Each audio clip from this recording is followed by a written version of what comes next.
So you want to be a content creator. Have a seat, grab a notebook. We're about to take a test to see if you have what it takes. My name is Miss Lana, and I have 8 different social media platforms. 2 Instagrams, 2 Facebooks, 2 TikToks, 1 YouTube, 1 Pinterest. Does that make me the warlord of content creators? Yes.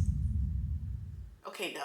But I feel like I know enough to gauge whether it would be a right path for you. So question number 1, do you have a job? Or are you at least living under a roof where you have to pay little to no bills? I'm talking groceries, car, Wi-Fi, etc. Just, are you financially free, or are you trapped to the shackles of society? Because whether you like it or not, content creation does take a while. It is not instant pay, and even if you were to blow up overnight and become a content creator literally the day after you start, which is very unlikely, a lot of social media platforms pay you once a month, and it usually processes by the 15th of the next month. So really, it's like 45 days of payment. And any brand deals you might land can take anywhere from 30 to 90 days to get paid.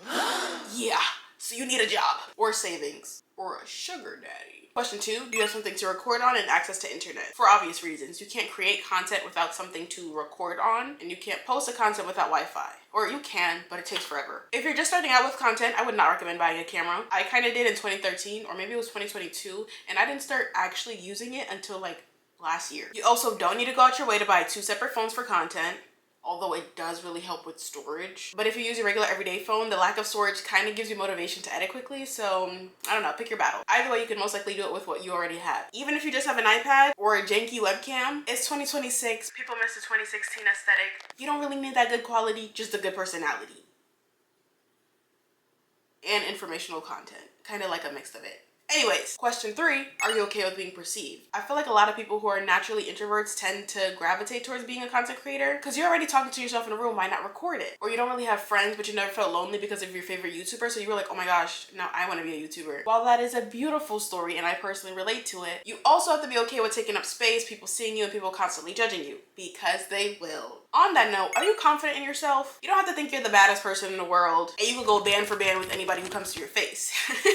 But do you think you can stick to your goals, things you like, or even your morals if somebody questions it? Because again, there will come a time where the internet, or at least one singular person, tries to rip you apart simply for existing. And you need to have a backbone to be like, listen here, bald-headed Pob 667.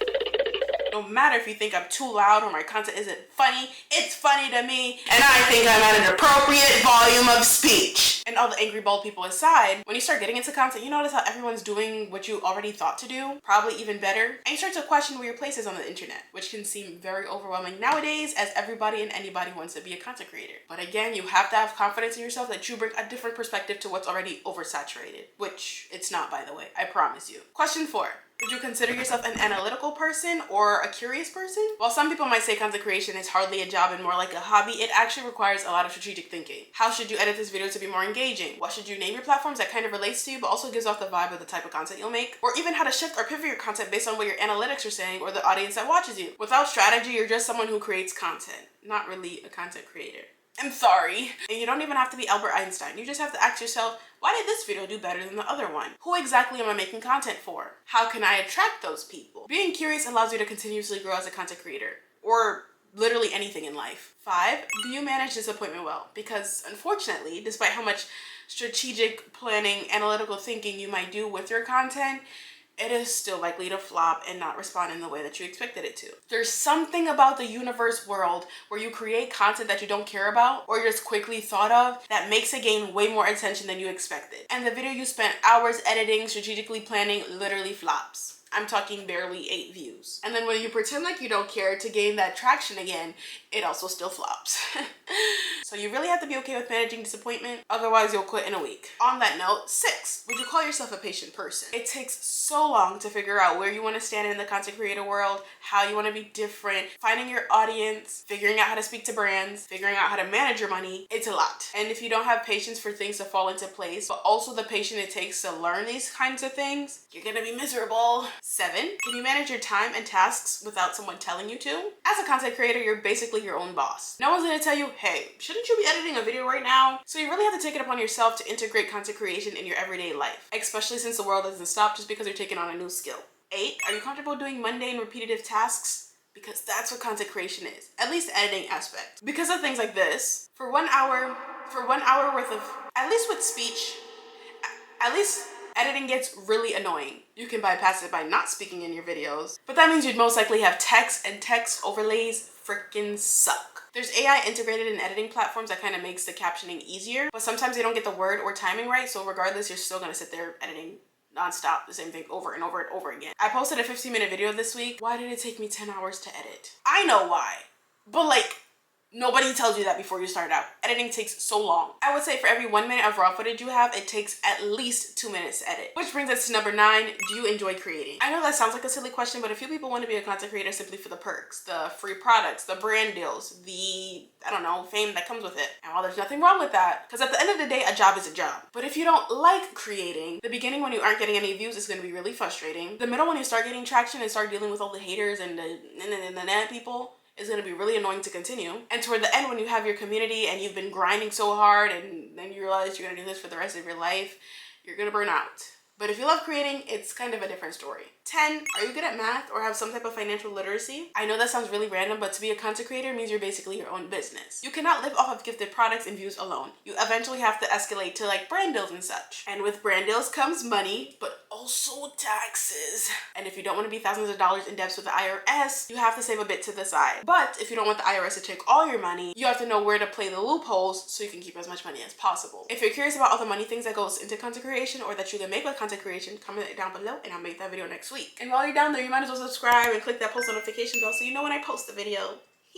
Small little plug. But yeah, you have to be good at math, not geometry and stuff like that. Just basic math, understanding how taxes work, being able to track expenses or make spreadsheets, just stuff like that. Last but not least, do you have a nagging feeling in your gut that you're meant to be a content creator? Like if someone asks what you want to do with your life, the first thing you think is content creator. Whether it's a YouTuber, streamer, TikToker, or even when you're at school or work, all you can think about are video ideas. Based on my calculations,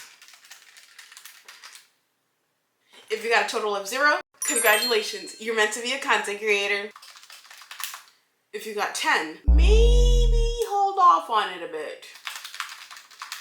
If you got 20, I'm sorry, you can't be. I'm totally kidding, I'm totally kidding, I'm totally kidding. My quiz is a sham, I'm sorry. No one can tell you if you're meant to be a content creator aside from you. The point of the quiz was just to point out aspects of content creation that no one really talks about, like the behind the scenes. Things I wish I knew before I started. There are definitely ways to counter the aspects of content creation. For example, I'm not a patient person at all. So in my head, I'm thinking I can monetize on YouTube in a month and it's been like 3 years so far. While that is very annoying, I don't let it discourage me to the point of quitting by creating monthly bingo cards of mini goals. Like I'm gonna post 1 video a week, I'm gonna make a super cool thumbnail, I'm gonna try to get 3 comments, stuff like that. Or if you're not okay with being perceived, you could do a no-face social media account. If you like financial literacy, you could technically hire an accountant or something, but I do think you should develop that skill. Everything we talked about today was just to dissect the not so glamorous aspect of content creation. If you want to be a content creator, be a content creator. Just make sure you actually understand what you're signing up for. And again, that's not to intimidate you, because I've been making content for 8 years, but I literally had to take a 1-year hiatus because I was learning in real time. Oh,